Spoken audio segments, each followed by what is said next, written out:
এইরকম আনোয়ারুল আজিম, এইরকম আপনার হাজারো আনোয়ারুল আজিম ওই আওয়ামী লীগের মধ্যে আছে।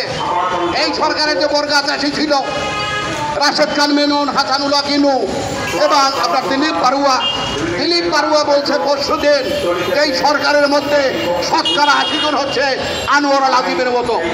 কাজেই এই সরকারের দিনক্ষণ আর বেশি দিন নাই। আমি দেশবাসীকে এবং আমাদের ভাই ব্রাদারকে বলতে চাই, আপনারা আন্দোলন চালিয়ে যান, দেশের মুক্তি পাবে, গণতন্ত্র মুক্তি পাবে এবং এই দেশে বিএনপি ক্ষমতায় আছে।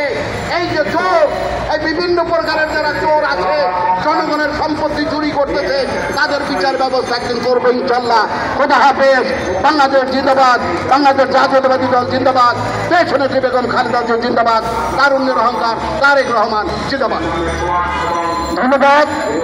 এ পর্যায়ে বক্তব্য নিয়ে আসবেন আমাদের সকলের প্রিয় ঢাকা বিশ্ববিদ্যালয়ের সাবেক ছাত্রনেতা, মানুষের নেতা, জাতীয়তাবাদী মৎস্যজীবী দলের কেন্দ্রীয় কমিটির যুগ্ম আহ্বায়ক, আমাদের সকলের প্রিয় অধ্যক্ষ সেলিম মিয়াকে তার বক্তব্য দেওয়ার জন্য আহ্বান জানাচ্ছি।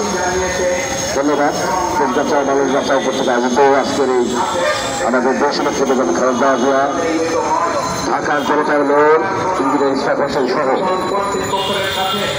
সকল রাজবন্ধের মুক্তির দাবিতে